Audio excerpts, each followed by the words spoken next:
actual story of aerial surfing itself started in the early 1970s with a surfer skateboarder named Kevin Reed. That there's no way to land it unless you're following that wave.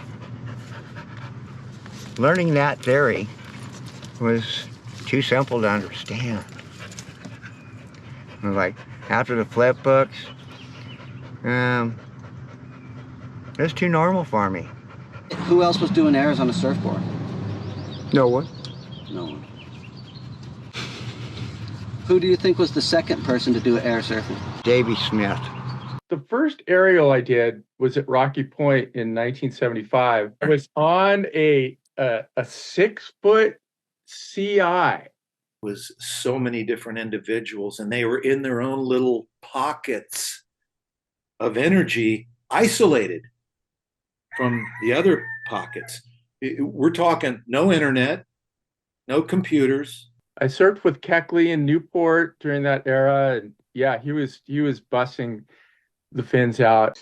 Bruce started talking about Alan Galfan. That's what really clicked for me at Sebastian Inlet when Bruce was describing like how Alan would hit this hip and then kind of tail high, transfer the board to point back down and ride back down the transition smoothly and make it look good, with style. And so for me, I was just like right away, it's like, that same day I was trying those at Sebastian. I had a twin fin, I was able to get this speed, and right away I was doing them. I had heard about Holeman kind of shortly after the Stubbies, I want to say. And, hey, there's this other kid in town. He's doing airs like you, Keck, da-da-da-da. And I was like, oh, cool, and I want to check it out. And then finally I'd seen Holeman doing them, and he was doing some really cool stuff. And he was focused on that and that only. Yeah, I was stoked for him, and I was stoked to see that it inspired somebody else to pick up those rings, that baton, and run with it as well. And Matt Kechele started doing these skateboard tricks in surfing out on a wave. One of the tricks he would do that he was known for was called a keck flip. He would paddle fin first and ollie his board 3-4 feet. I mean, how the kid could ollie that high on a surfboard was amazing. But he would ollie his board 3-4 feet out of the water and rotate the board under his feet and land on it and keep going. Just one of many aerial tricks this kid was doing.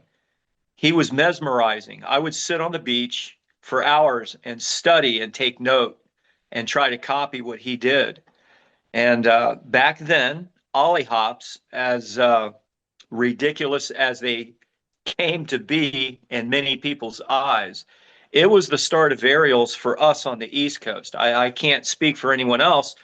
I was so young and naive back then. I didn't travel. We didn't have the internet. We were very limited to what was going on in the world. We could only see what was going on in front of us in those days.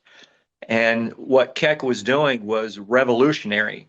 He would ollie his board 3-4 feet out of the water, land it, and keep going. And he would do these front side laybacks under the lip, and the lip would throw over him, and he'd stand up and come out of it. And he was doing things no one else would do. And that got me interested in aerials because everyone else looked the same to me.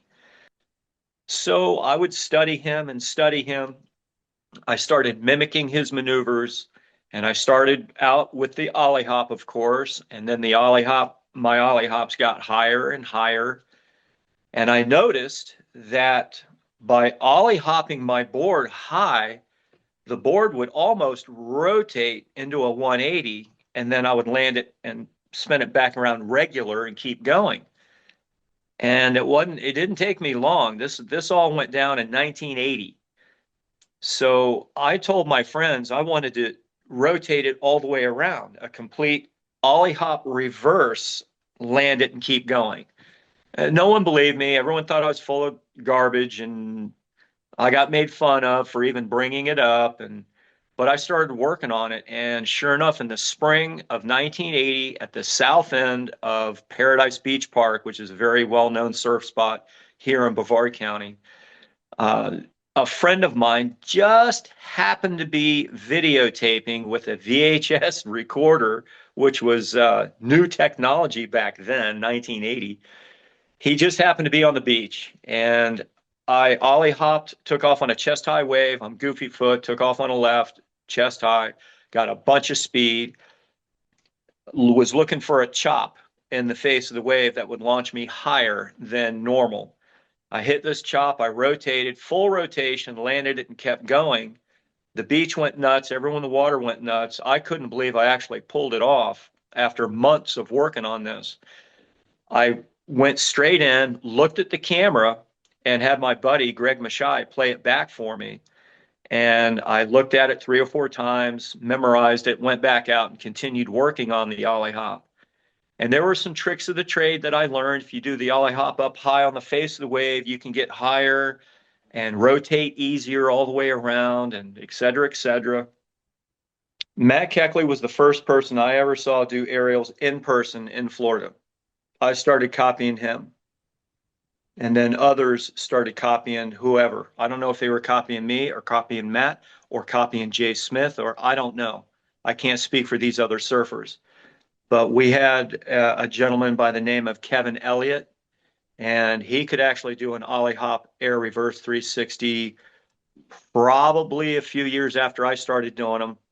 And he was pretty good at them. Charlie Haycheck, of course, he was doing aerials. And there's a number of other people that started doing them years later.